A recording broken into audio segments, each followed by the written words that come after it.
So today is back wall day.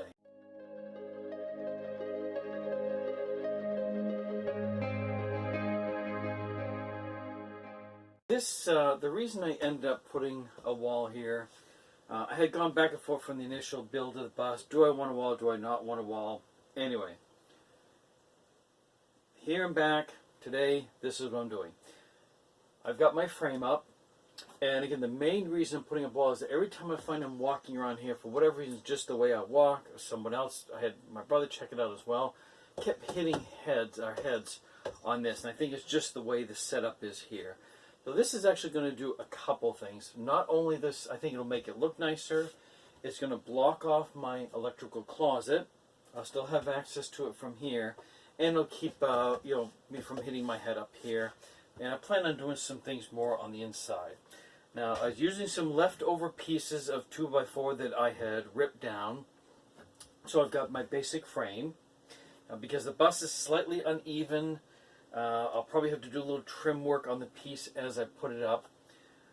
And let me bring the camera over here so you can see what's going on in behind.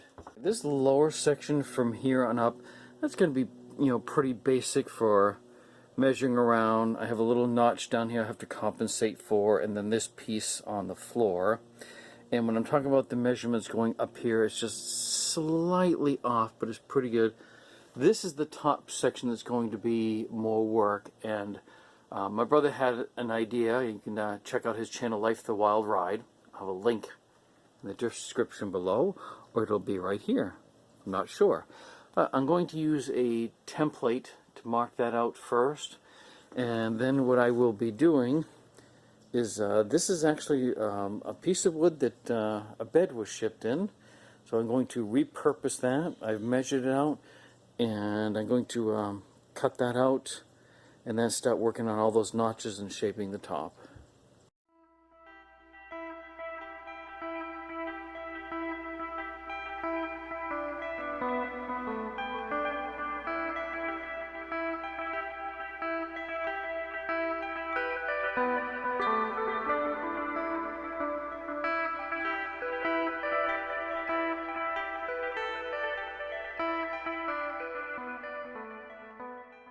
Alright, now that's that cut, just an FYI, and happy to tell you I am using Shore Power through my bus. I've got all that connected up to get that running. So the next part will be to take a piece of cardboard, build a template for the top, and then start working on notching out the bottom once the top section is all in place. So I thought I'd show you, here is my template piece that I have created, from the general shape of the roof, the notches to put in place so that the wires aren't cut, and then just the general shape inside the bus. So what I'm doing now is I'm getting this all lined up even on the edges here, and this is the piece I'll probably end up taking this out more than once to shave it down, because I still have to figure out the notches on the bottom. But the idea of this piece here is to create a general starting point for all this right here. So I'm going to mark this out, and my recommendation would be is if you have to cut it so that it doesn't fit. In other words, if you don't make enough cuts, it's easier enough after to trim things out, to cut it a little bit more. Because if you cut it too much, then the problem you run into is trying to fill in the gaps. So this is what I'm going to do here. We'll see how this comes out. And again, this is going to be an in and out process a lot. So what I'll do is I'll make this initial cut for you on video so you can see what it looks like after, and then once I get all my rest of the notches in and in place, I'll do a wrap-up video at that point.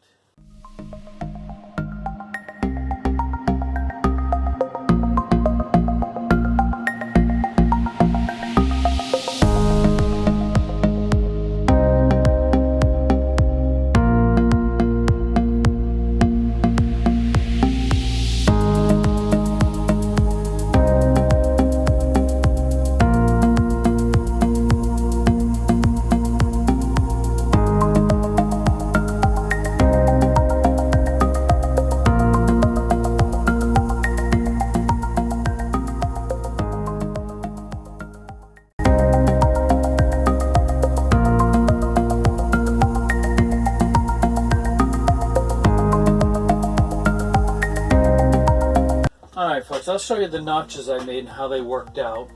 Now, I know this isn't the best view. I couldn't get a camera view in behind, so that's why I'll bring it through after. But what I'm going to do at this point is very close. So I'm just going to use a rubber mallet and I'm going to tap this into place.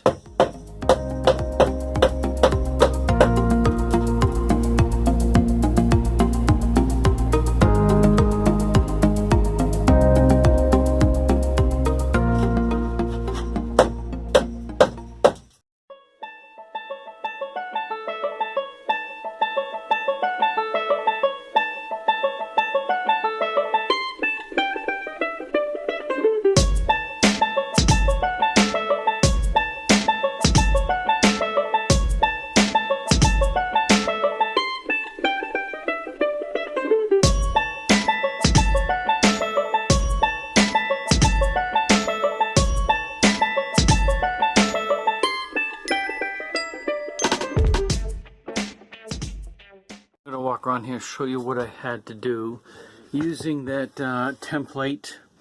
I did as best as I could all around here. It's in between the wires. It's not doing anything to harm these right here. I might put something right in there just to keep them from rubbing against that, but I think that'll be all right. If I put a little piece of thin insulation in there to hold that in place, that'll be fine. And I did go ahead and put a couple screws in to hold this in place. What I'll have to do now, as you can see in that back corner, there's a little bit of a gap because of the way, unfortunately, I kind of designed this ahead of time, which I really shouldn't have, but I'll find a way to compensate for that, and all the trim will work on that. So I'm going to take a break for a minute because you won't really see that, and then I'll proceed a little bit more on this. This will give you a much better view. I said this wasn't an issue. I'm taking an extra precaution because this is not stationary like a house. It's a moving vehicle. Things could move around, so it never hurts to be a little extra cautious. I have screws going across this center part here, and on the other side there's a board going across. I've nailed this into, notched out for the bottom, as you now see. So this is my wall that is now in place. I just want to point out, yes, I know I've got kind of a funny gap here, and one of the mistakes I made, and this is why floor plans are so very important, is I put the shelf up before I did the wall, and I didn't line things up properly with the bottom. But it's a very minor issue. I will be closing and trimming all this in at some point, so that you won't even see that. I don't know what I'm going to do yet, but I'll think of something. Alright, I hope you found this video entertaining, educational, one or both. Floor plans can make a big difference in trying to overcome some issues. That being said,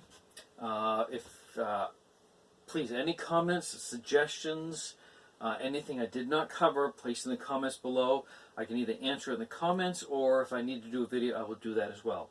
So don't forget to like, comment, subscribe, and share.